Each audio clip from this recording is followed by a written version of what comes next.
Assalamu alaikum. Walaikum assalam. Brother, my name is Khalid. My question is, nowadays in the newspapers, minor girls are becoming the victims of rape and molestation. What is the main cause for this, or how to control this?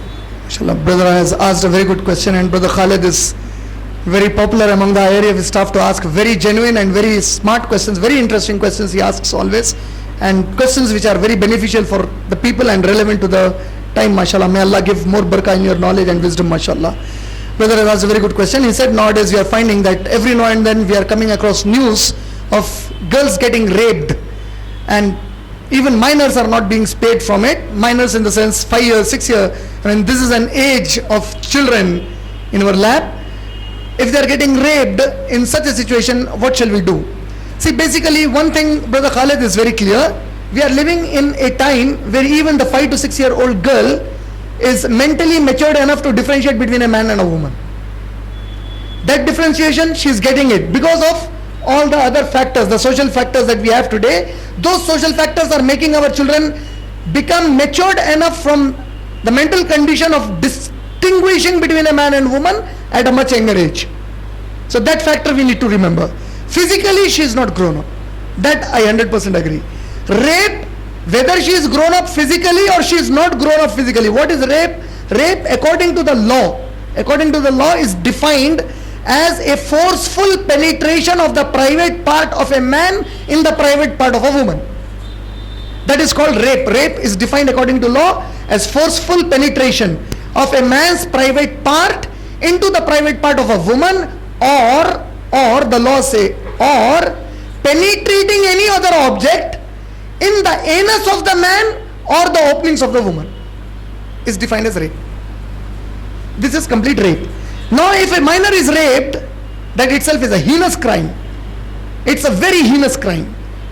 What do I have to say? See, you and me as a Muslim, we don't need to say anything. We judge by Quran and the Sunnah. What should we say? See, all the people in Delhi today, they are protesting and saying death for the rapist. They are speaking Islam. That is what Islam says. What shall we do to the rapist? Death penalty to him. Put him to death. Finish. That's all. There is no difference in Islam saying juvenile, minor, major. What the hell are you talking, man? Somebody is raping a victim and you want to sympathize saying he is juvenile. He is juvenile in age but criminal enough to commit such a heinous crime. You can't have a mercy on such a guy. Death penalty for the rapist. No way you can spare them. That is what Islam says. That is what I would advocate in my country, India. For me, a girl, whether she is a Hindu, Christian, Muslim, for me any girl is like my sister in Islam. I would look at her like my daughter or my sister. If anybody does the same act with my wife, my daughter or my sister, my first reaction, I would take the law in my hand.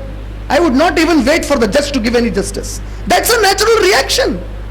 Well, I don't do is secondary. But as a human, that's my natural reaction. What about that girl? 5-year-old girl, and he does not just commit rape. He takes a 200 milliliter bottle to penetrate in her vagina.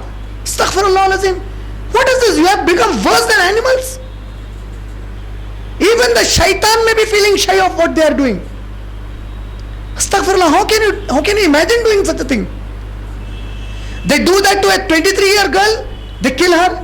Every now and then this is happening everywhere. And today in Indian Express, 21st April 2013 Sunday, they gave an article. Women are not safe anywhere. And in that article, the first incidence they quote is from Saudi Arabia.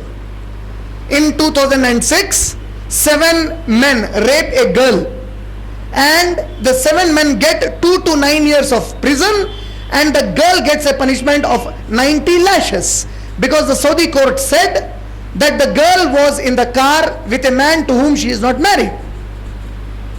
That is one column they give. The second column they give of Austria. In Austria, a father, he locks his own daughter for 24 years. He rapes her and she becomes the mother for 7 of the children that her father impregnated with. Happens in Austria. Second incident. Third incident, they quote of some other place. Fourth incident, they quote of some other place. I am saying, Still, if you observe, life imprisonment to the father. What will he do with the life imprisonment? Kill him. What about Saudi Arabia? Yes, the law is very, very clear. In Islam, the law is you don't tempt somebody to commit a crime. If you are tempting somebody to commit a crime, then the complete punishment will not go to the criminal, both of them will get it. Why? Islam believes in cause and effect. The effect is the crime. The cause is from you. So Islam first prevents a cause that reaches the level of somebody enacting a crime against. So Islam is a balanced religion. What happened in Saudi Arabia? Suppose if those 7 rapists would have entered any house to do that, all 7 would be hanged or put to death. The girl was a cause there. And it's a respectable law. I am asking which of our minister, which of our politician would encourage his daughter to sleep on the bed of a man without getting married to them? You don't like it. That is natural. In India, see, when Vishwa Hindu Parishad puts a ban on Valentine, when RSS puts a ban on Valentine, wallah, as a Muslim, I would be the first to support them. Our country is much more safer for the women than many other countries of the world. But why is all this happening? Because unfortunately, we are adopting certain trends from the Western countries. See, adopting West as a whole is not wrong, because Western countries have progressed as far as their educational and academic progress is concerned, as far as their progress to give comfort to the man on the bed if he is in the hospital, humanitarian comfort when they give, human rights when they talk of animal rights, they are one of the best example in the world. But when you talk about the other aspects, see, what I say is, let us not hate the West completely, let us not love the West completely.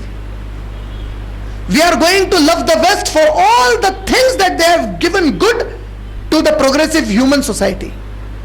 And all those things where they are a failure, let us educate them. Why to adopt everything from them? As Indians, let us adopt all the academics from them. As Indians, let us give our honest culture to them. See, this never happened in Hinduism. This never happens in Indian Christian society. We are adopting certain trends of live-in relationship and all that stuff. And that is creating a big mess now. For the dress code, even the top police officers of the country, even some very educated people, academicians, when they said dress code is becoming a cause, the women wanted to say, let us enjoy the freedom. See, when you are enjoying the freedom, there is a very popular story that runs, which the people who advocate for freedom, they should know this story very well. The story runs as, there was a man in a Western country, and every day morning he used to have his stick in the hand and he used to go on walking. When he used to go on the walking, he would stretch his arms so long that the stick would go too long back and forth. Now this man, when he was walking, suddenly he came across a man in the front, in the opposite direction, and it was about to touch his nose. So the other man, he said, man, be careful. You're walking in a way, you will hurt my nose, you will hurt my face. He said, walk carefully. So this fellow, he said, you see, I come in a free country, I have the freedom. So the man replies, he says, your freedom ends where my nose begins.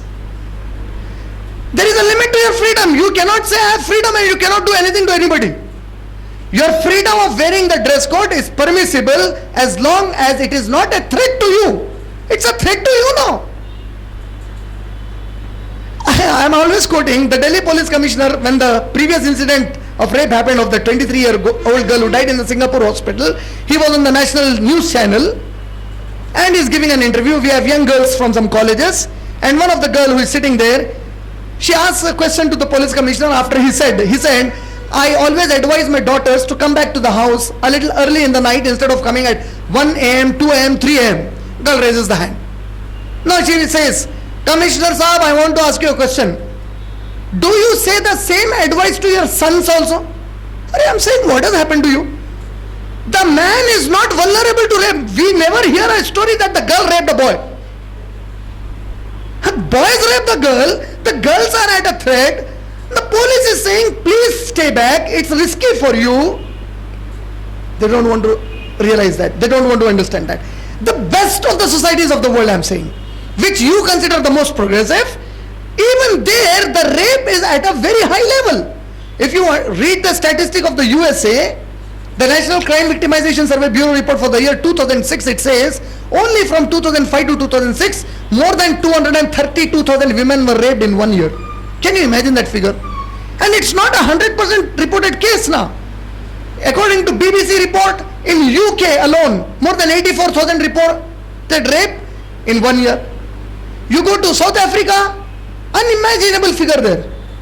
Coming to India, almost 19,000 plus rapes every year. And they are not the 100% reported cases. In Western society today, you will be surprised to know, in a survey done by a certain non-governmental society, the girls, when they were asked, were you raped? They said yes. Why didn't you report? They said, is it a crime? It has become such a common phenomena in these countries that the women do not even think it's a crime, and it's a crime against them. So I am saying, what to do to these situations? Bring tough laws. How should be the laws? See, when I was following that incident of the 23-year-old girl, I read in the newspaper, in Parliament, very tough laws are going to come now. And the Parliament ends the session only debating the laws. For a brief period of time, I thought that the law was not made tough because those who wanted to make the law, they themselves are rapists. They themselves, that is what the statistics are showing. Our elected members, they themselves are already booked for rape cases. So how can they get that law against themselves? Now it's the duty of the common people in India. Muslims, non-Muslims, together they should come. They should force the government to make a law saying whether minor or major, if that fellow has committed rape, bring him into the public and kill him. That's it. Nothing else. This starts happening, you see how everything stops after that. Unless this doesn't happen, it's not going to stop. I hope I answered that question.